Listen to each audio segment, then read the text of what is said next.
How are you guys doing? Today is Thursday, March 25th, 2021, out here in this quarantine. I'm James Sims, and for this episode of The Elite, I'm going to review the Elite matchups and performances from yesterday, Wednesday, March 24th, and of course, I'm going to preview all the big matchups and everything that goes on today as we navigate through the world of sports one day at a time.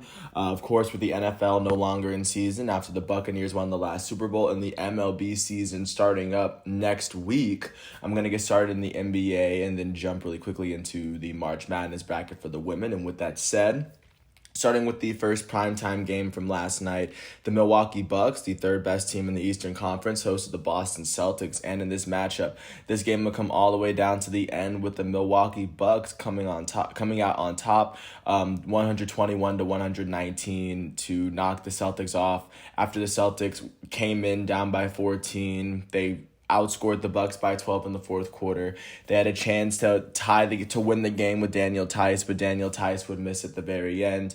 Very good shot, but this one will go to the Bucks. For the Celtics in this matchup, their elite starting point guard, Kemba Walker, would finish with 23 points, 2 rebounds, 6 assists, and 3 steals in 35 minutes, as he shot 9 for 18 from the field, 5 for 9 from 3 as well. Their elite starting small forward out of Duke, Jason Tatum, would finish with 18 points, 8 rebounds, 5 assists, and 2 blocks in 38 minutes, as he shot 7 for 19 from the field, 1 for 6 from 3, and a perfect 3 for 3 from 3. And the leading scorer for the Boston Celtics would be their newest all-star starting shooting guard, Jaylen Brown, who finished with 24 points, 10 rebounds in 34 minutes as he shot 10 for 16 from the field and 4 for 7 from 3. And for the Milwaukee Bucks on the night, their leading scorer would be their starting small forward, Chris Middleton, who finished with 27 points and 13 rebounds as well as 5 turnovers in 36 minutes as he shot 11 for 20 from the field, 2 for 4 from 3, and 3 for 6 from the foul line.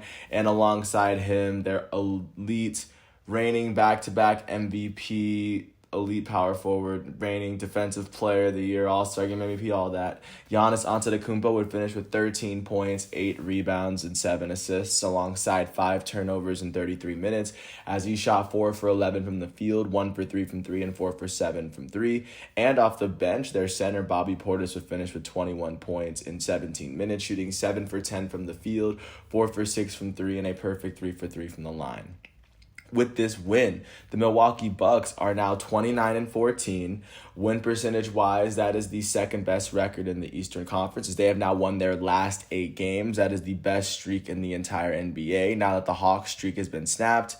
And they have won 9 of their last 10. Looking in the playoff picture to where they sit, they and the Brooklyn Nets now sit a game and a half behind the Philadelphia 76ers, and they both sit 7 games ahead of the 4th place Charlotte Hornets, as the Bucks have 1 less game and 1 less loss than the Nets, which puts them in the same playoff position, but they still have a better win percentage at this very moment to give a sense of where the Bucks are. And with this loss, the Boston Celtics are now 21-23. That is the 8th best record in the Eastern Conference, as they have now lost their last 2 and 6 of their last 10.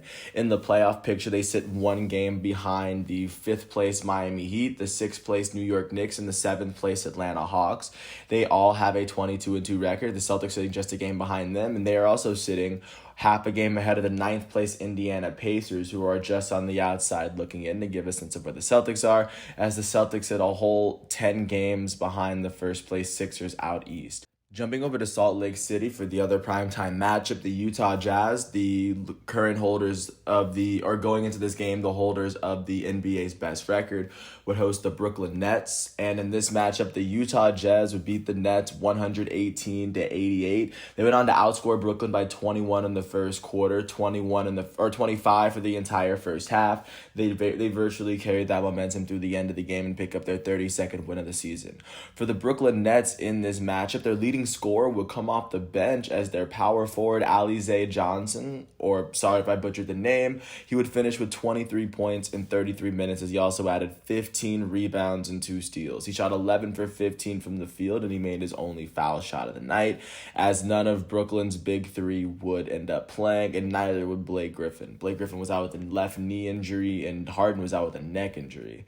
Looking at how the Utah Jazz fared in this matchup, their leading scorer would be their elite shooting their elite starting shooting guard, Donovan Mitchell, who finished with 27 points, 6 rebounds, and 7 assists in 27 minutes. He shot 11 for 18 from the field and 5 for 8 from 3 as well. Their elite starting center, Rudy Gobert, would finish with 8 points and 11 rebounds alongside 3 blocks in 24 minutes as he shot 2 for 3 from the field and 4 for 4 from the line.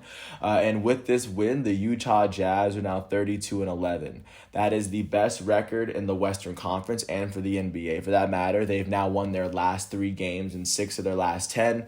In the playoff picture out west, they sit 3 games ahead of the second place Phoenix Suns to give a sense of where they sit. And with this loss, the Brooklyn Nets are now 30-15.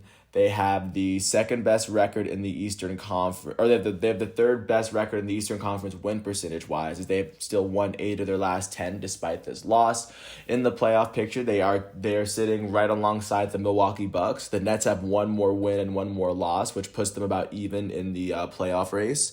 And looking at the playoff picture, both these two teams, like I said just a second ago, they both sit a game and a half behind the first place Sixers in the conference, and they also sit 7 games ahead of the fourth place Charlotte Hornets, who are also kind of sitting right there. It's just to give a sense of where the Brooklyn Nets sit within the East. Looking at the games that weren't on prime time, jump into Indianapolis alongside all the March Madness mayhem. The Indiana Pacers hosted the Detroit Pistons, and in this matchup, the Pacers would beat the Pistons 116-111. A lot of back and forth, but it would end up being a very, very clutch.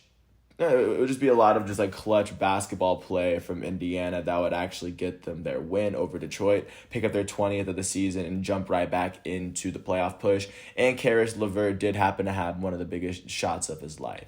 For the Detroit Pistons in this matchup, their leading scorer would be their starting small forward, Jeremy Grant, who finished with 29 points and 6 rebounds alongside 2 blocks in 31 minutes, shooting 10 for 20 from the field, 2 for 6 from 3, and 7 for 9 from the foul line. And for the Indiana Pacers in this matchup, their leading scorer would be their starting shooting guard, Karis LeVert, out of Michigan, who alongside the step-back three-point shot would finish with 28 points, 6 rebounds, and 2 steals in 34 minutes, shooting 10 for 19 from the field, 4 for 7 from 3, and 4 for 6 from the foul line. And alongside him, their 2-time All-Star power forward, Domantas Sabonis, would finish with 14 points, 11 rebounds, and 4 assists in 33 minutes, shooting 5 for 13 from the field and a perfect 4 for 4 from the foul line. With this win, the Indiana Pacers are now 20-23. That is the 9th best record in the Eastern Conference. As with this win, they've won 5 of their last 10. They sit half a game behind the 8th place Boston Celtics out east in the playoff picture, as they sit 10.5 games in total behind the first place 76ers. And then with this loss, the Detroit Pistons are now 12-31, holding the worst record in the Eastern Conference. They are now on a 2-game losing streak, as they have now lost 7 of their last 10. They currently sit 8.5 games behind the 8th place Boston Celtics, as they sit 18.5 games behind the first place Philadelphia 76ers in total, to give a sense of where the Pistons are sitting after this 5-point loss. Jumping out to Tampa Bay, the Toronto Raptors hosted the Denver Nuggets, and after a pretty big first half where they outscored the Nuggets by 18, the Raptors would beat the Nuggets 135-111. For the Nuggets in this matchup, their 2 elite players would end up tie for the team high in points. Their elite starting point guard, Jamal Murray, would finish with 20 points, 2 rebounds, and 7 assists in 35 minutes, shooting 8 for 17 from the field, 3 for 5 from 3, and he sank his only free throw of the night. And then tie for him with the team high would be their elite starting center, Nikola Jokic, who finished with 20 points, 10 rebounds, and 5 assists in 30 minutes, as the Joker shot 8 for 14 from the field and a perfect 4 for 4 from the line. For the Toronto Raptors in this matchup, their elite starting power forward, Pascal Siakam, would lead the team in scoring, as he finished with 27 points, 8 rebounds, and 6 assists as he shot in 35 minutes, as the game's leading scorer would shoot 8 for 16 from the field, 3 for 7 from 3, and 8 for 9 from the foul line. Their starting small forward out of Indiana, OG Anunoby, would finish with 23 points and 6 rebounds in 28 minutes, shooting 8 for 16 from the field, 5 for 9 from 3, and a perfect 2 for 2 from the foul line.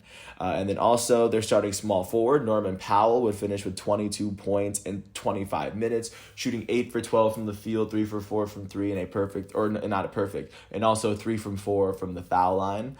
And then their elite starting point guard, Kyle Lowry, would finish with 8 points, 5 rebounds, and 9 assists in 33 minutes as he shot 3 for 5 from the field and 2 for 3 from 3, as he's in the middle of a lot of trade talks going on right now.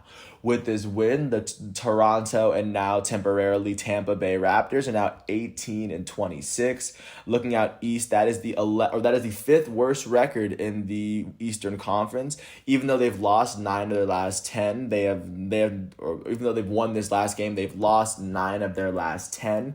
As they currently sit 3 games behind the 8th place Boston Celtics outside of the playoff picture looking in, as they sit a total 13 games behind the first place 76ers in the conference and in the division. Jumping out to Orlando, staying within the state, looking out to how the Nuggets fare before I get to Orlando. The Denver Nuggets, with this loss, are now 26-18. That is the 5th best record in the Western Conference. With this loss, they've still won 7 of their last 10. In the playoff picture, they sit 2 games behind the defending champs, the 4 seed Los Angeles Lakers, and they also sit half a game ahead of the 6 seed Portland Trailblazers, as they sit 6.5 games behind the first place Utah Jazz in the entire conference. Now jumping to Orlando, the Magic were able to beat the Suns 112-111 after they were down by 1, and it would eventually be Evan Fournier that would get the game-winning shot and, of course, the best play of the night to give the Orlando Magic their 15th win of the season over the second-best team in the Western Conference. For the Phoenix Suns, their elite starting shooting guard Devin Booker would lead the team in scoring as he finished with 25 points, 7 rebounds, 7 assists, and 3 steals in 32 minutes, shooting 9 for 21 from the field, 1 for 5 from 3, and a perfect 6 for 6 from the foul line. Their elite starting point guard Chris Paul would finish with 23 points, 6 rebounds, and 7 assists in 32 minutes as he shot 8 for 15 from the field, 1 for 3 from 3, and a perfect 6 for 6 from the foul line. And then their starting center DeAndre Ayton would finish with 21 points and 9 rebounds in 34 minutes, shooting 8 for 12 from the field and a perfect 5 for 5 from the line. For the Orlando Magic in this matchup, their leading scorer would be their 2-time All-Star center, Nikola Vucevic, who finished with 27 points and 14 rebounds, as well as 4 assists in 34 minutes, as he shot 11 for 19 from the field, 3 for 5 from 3, and 2 for 3 from the foul line. And alongside him, their starting shooting guard and their hero for the night, Evan Fournier, would finish with 21 points in 33 minutes, shooting 8 for 16 from the field, 4 for 9 from 3, and he made his only free throw of the day. With this win, the Orlando Magic are now 15-29. That is the second worst record in the entire Eastern Conference. With this win, they've only won 2 of their last 10 matchups. They sit 6 games behind the 8th place Boston Celtics outside of the playoff picture, as they sit 16 total games behind the first place 76ers in the conference. With this loss, the Phoenix Suns are now 29-14. That is the second best record in the Western Conference. With this loss, they've still won 7 of their last 3, and in the playoff picture, they sit 3 games behind the first place Utah Jazz, and they sit 1 game ahead of the Los Angeles Clippers to give a sense of where they are. Jumping out to Chicago, the Chicago Bulls were able to host the Cleveland Cavaliers, and in this matchup, the Cavs would beat the Bulls 103-94 after they outscored the Bulls by a total of 11 points in the entire second half, coming in trailing by 2 at halftime. For the Chicago Bulls in this matchup, their all-star shooting guard, Zach LaVine, would finish with 22 points, 3 rebounds, and 4 assists, alongside 5 turnovers in 34 minutes, as he shot 8 for 20 from the field, 4 for 9 from 3, and a perfect 2 for 2 from the foul line.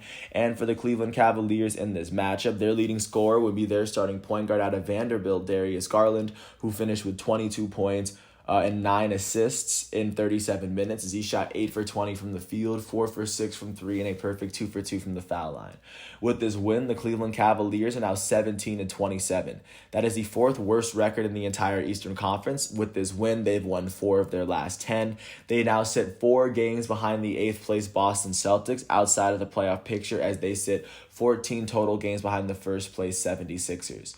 With this loss, the Chicago Bulls are now 19-24. That is the Eastern Conference's 10th best record. They are now on a 2-game losing streak, and they've now lost 6 of their last 10, but they still sit a game and a half behind the 8th place Boston Celtics outside of the playoff picture, as they sit 11 and a half games behind the first place Philadelphia 76ers.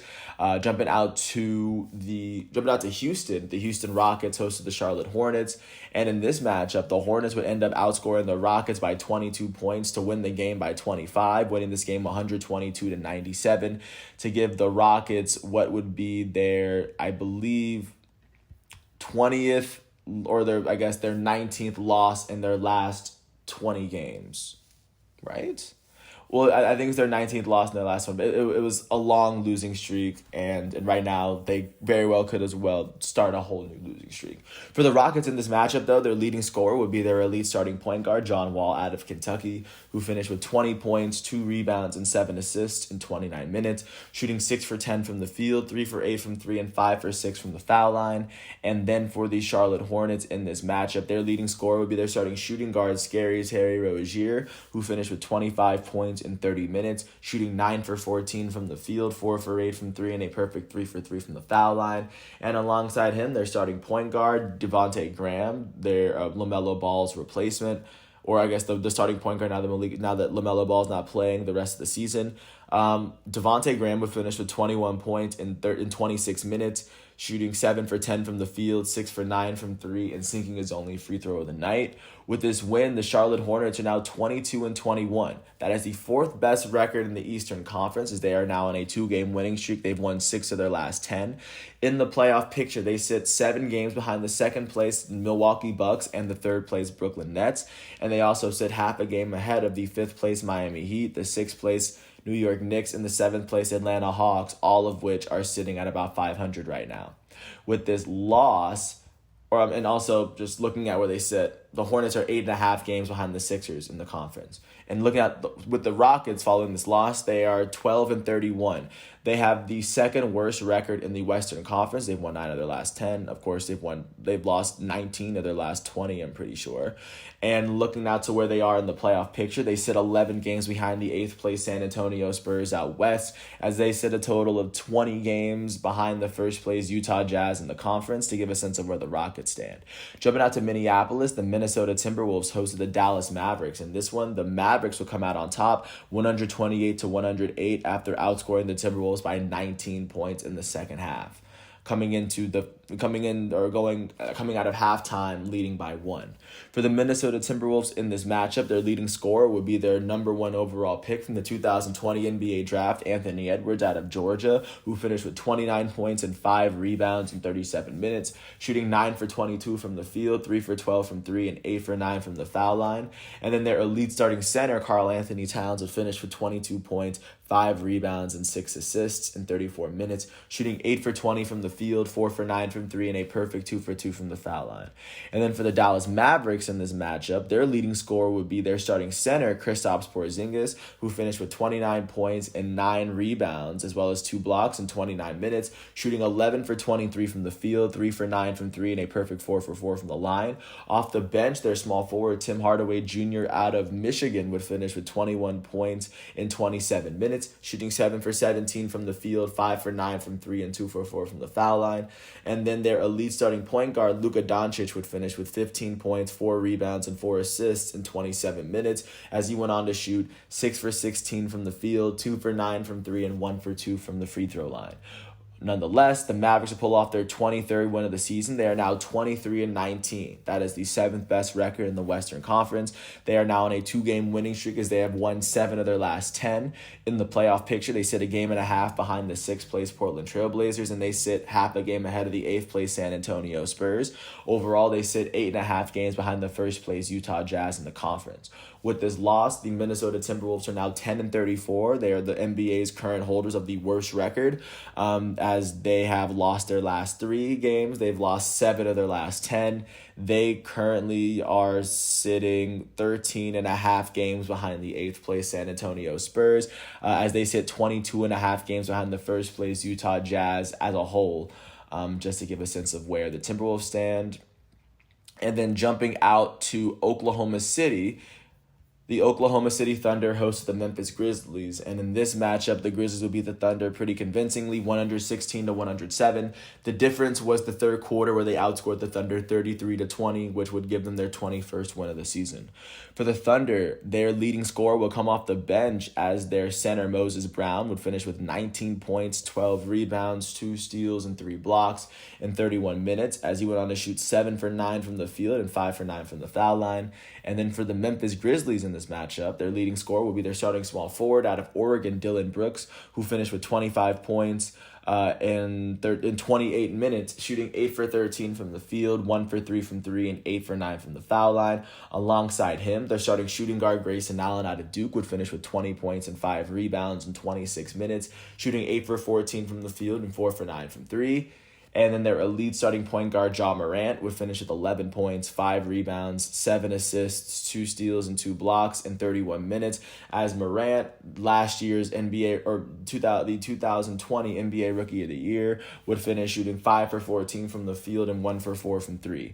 With this win, the Memphis Grizzlies are now 21-20. That is the 9th best record in the Western Conference, as they are now currently on a 3-game winning streak. They've won 5 of their last 10. They now sit a game behind the 8th place San Antonio Spurs outside of the playoff picture looking in, and they also sit 10 full games behind the first place Utah Jazz in the conference. With this loss, the Oklahoma City Thunder are now 19-25. They are now tied with the Sacramento Kings for the 3rd worst record in the Western Conference. They have lost 5 of their last 10 to give a little bit more context, as they sit 4.5 games behind the 8th place San Antonio Spurs outside the playoff picture, as they sit 13.5 games behind the first place Utah Jazz for the entire conference. Looking out to San Antonio, the San Antonio Spurs hosted the Los Angeles Clippers. And in that matchup, the Clippers would beat the Spurs 134-101, as the Clippers virtually dominated this game as they outscored the Spurs in every single quarter. For the Spurs in this matchup, their leading scorer would be their starting small forward out of USC, DeMar DeRozan, who finished with 19 points in 28 minutes, shooting 7 for 18 from the field and a perfect 5 for 5 from the free throw line. For the Los Angeles Clippers, their leading scorer would be their goated small forward, Kawhi Leonard, who finished with 25 points, 7 rebounds, 3 assists, and 5 steals in 32 minutes, shooting 9 for 12 from the field, a perfect 2 for 2 from 3, and a perfect 5 for 5 from the foul line. Alongside him, their starting small forward, Marcus Morris Sr., would finish with 20 points in 26 minutes, shooting 7 for 12 from the field, 5 for 7 from 3, and 1 for 3 from the foul line. And then their elite starting shooting guard, Paul George, would finish with 17 points, 6 rebounds, 4 assists in 33 minutes, and as he shot 8 for 18 from the field and 1 for 2 from the foul line. With this win, the Los Angeles Clippers are now 29-16. That is the 3rd best record in the Western Conference, as they are now currently on a 3-game winning streak. They've won 5 of their last 10. In the playoff picture, they sit a game behind the 2nd place Phoenix Suns, and they also sit half a game ahead of their Staples Center roommates, the Los Angeles Lakers, as they sit 4 total games behind the Utah Jazz in the conference. And with this loss, the San Antonio Spurs are now 22-19. That is the 8th best record in the Western Conference. They've lost their last 3 games and 6 of their last 10, but they are still within the playoff picture, sitting half a game behind the 7th place Dallas Mavericks and a full game ahead of the 9th place Memphis Grizzlies, who are on the outside looking in. And then last but not least, jumping out to Sacramento, the Sacramento Kings hosted the Atlanta Hawks, and in this matchup, the Kings would beat the Hawks 110-108. The difference being their 3rd quarter, in which the Kings outscored the Hawks by 11. And in the 4th quarter, the Hawks outscored the Kings by 9 because the first quarter was pretty even. The Kings would end up on top, picking up their 19th win of the season. For the Atlanta Hawks, their leading scorer was their elite starting point guard, Trae Young, out of Oklahoma, who finished with 29 points, 3 rebounds, and 9 assists in 38 minutes, as he went on to shoot 11 for 24 from the field, 1 for 7 from 3, and a perfect 6 for 6 from the foul line.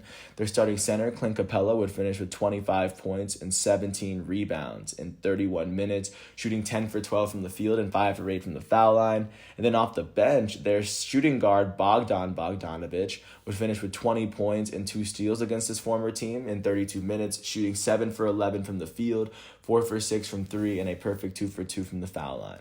And then for the Sacramento Kings in this matchup, their leading scorer would be their starting point guard out of Kentucky, De'Aaron Fox, who finished with 37 points and 2 steals, as well as 2 rebounds and 3 assists in 40 minutes. He went on to shoot 13 for 20 from the field, 3 for 4 from 3, and 8 for 9 from the foul line. With this win, the Sacramento Kings are now 19-25. That is the fourth worst, or tied with the Thunder, for the third worst record in the Western Conference.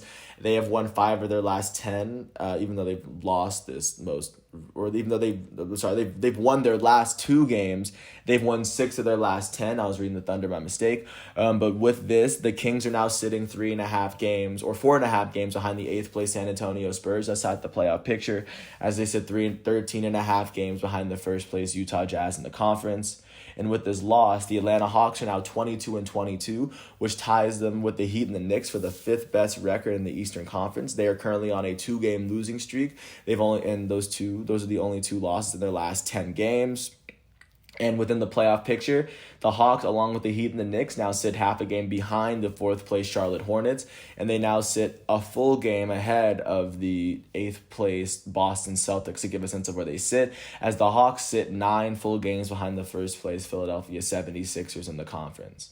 With this, those were all of the games from yesterday. Looking forward to what's going on today, Thursday the 25th, starting with the primetime games at 7:30. The reigning Eastern Conference champions, the Miami Heat, will host the Portland Trail Blazers, who are currently holding the 6th best record in the Western Conference at the very moment. And then following that, at 10 o'clock, the defending champs Los Angeles Lakers, without LeBron James or Anthony Davis, are going to host the Philadelphia 76ers on TNT, most likely without Joel Embiid. And it's very likely that Ben Simmons will play as well, but Tobias Harris will. And then outside of the primetime games, at 7:30, the New York Knicks will host the Washington Wizards in Madison Square Garden.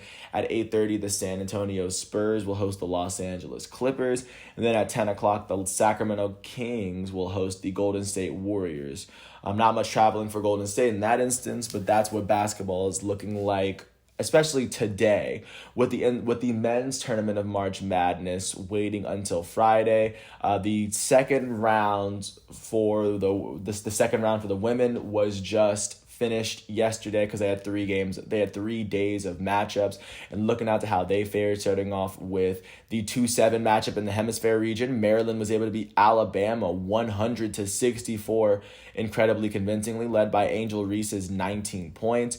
And of course, with this win, 2nd seed Maryland will go off to face off against 6th seed Texas on the 28th. At 9 o'clock, as Texas came off of their 71-62 win against UCLA. That was the last game of last night. They were led by Kyra Lambert's 17 points and 10 rebounds. And of course, with this win, like I just said, in the Sweet 16 matchup in the Hemisphere region, it'll be a 2-6 matchup between 2-seed Maryland and 6-seed Texas, as they will face off against the winners between 1-seed South Carolina and 5-seed Georgia Tech.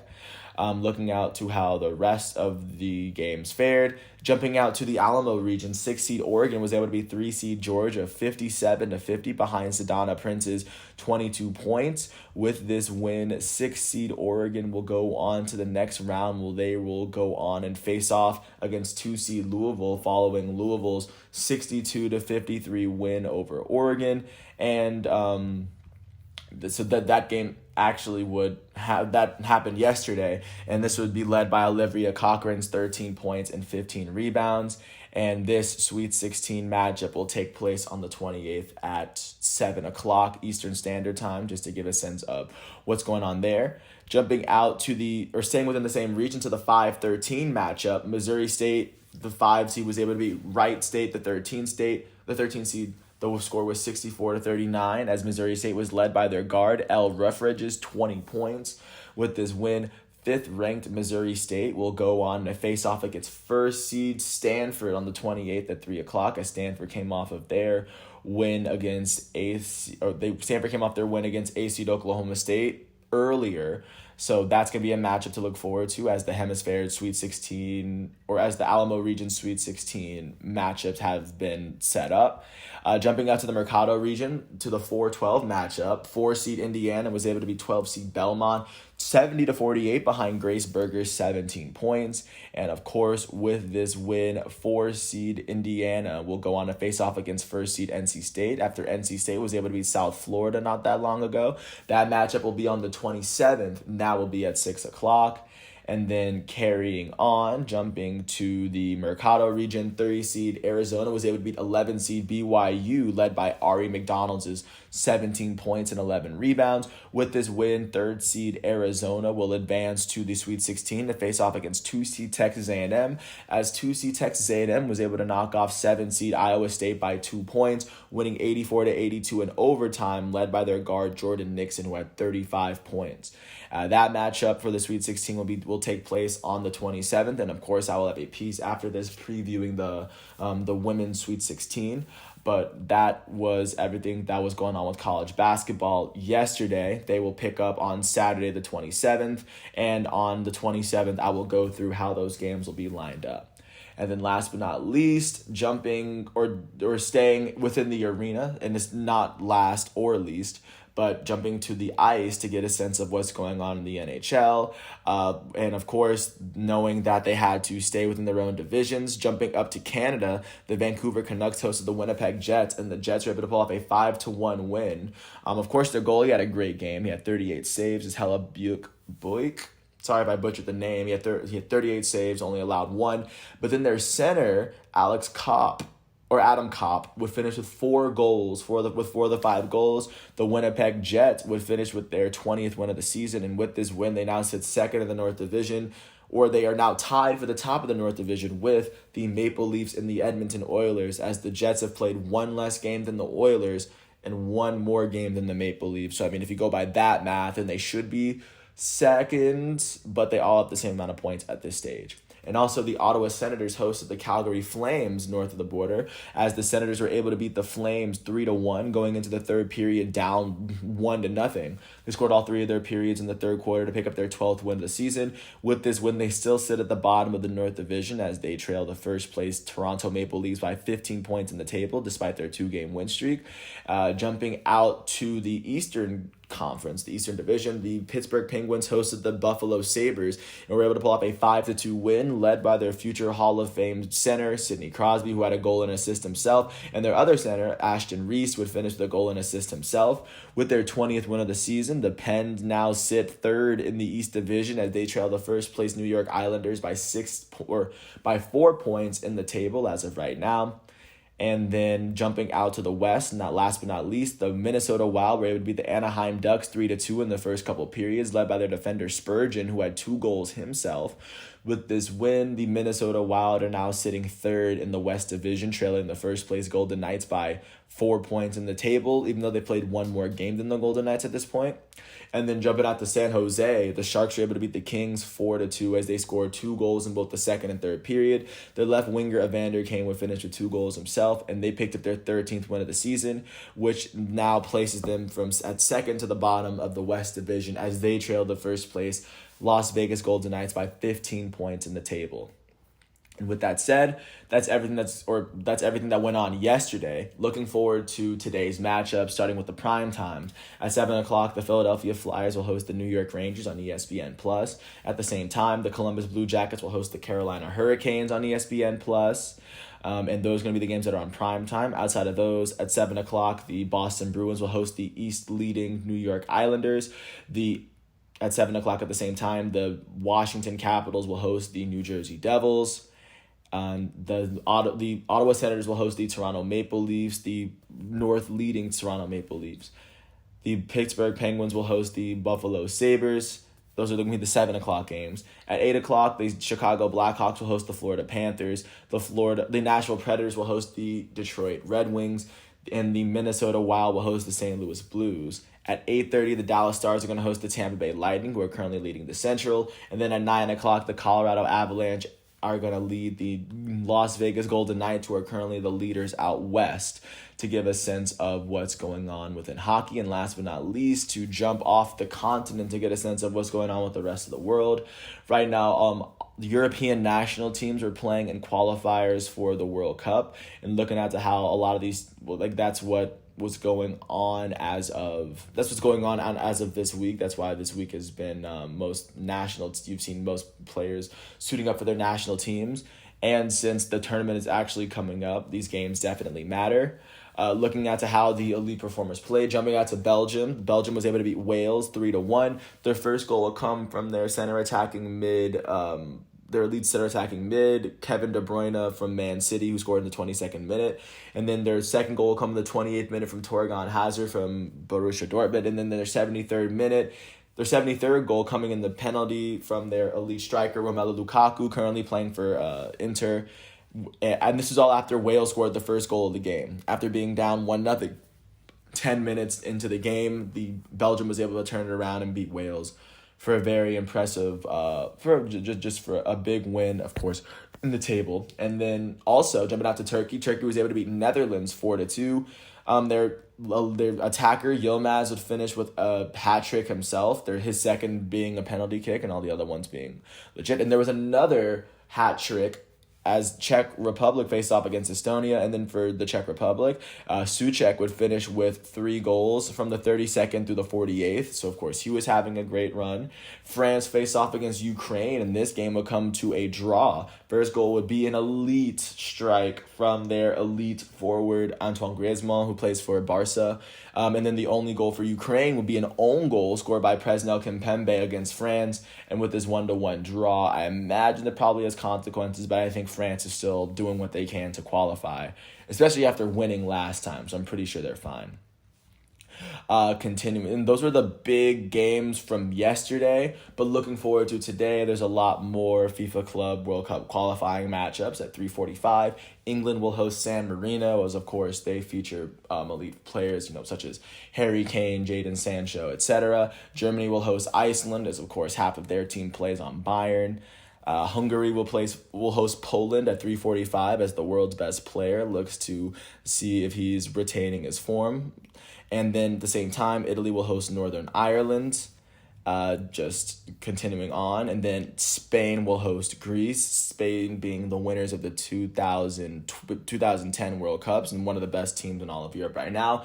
But that is currently what's going on. Those are the only competitive matchups to look forward to. And that's everything I got for you today on Thursday, March 25th, 2021, out here in this quarantine. I'm James Sims. I want to thank you all for listening to all 37 minutes of my piece. I hope all is well, and I will get back to you with my next installment once all of these exhibitions are done tomorrow, Friday, March 26th. Thanks once again for listening to my piece. I hope all is well, and peace out. I'll catch you tomorrow.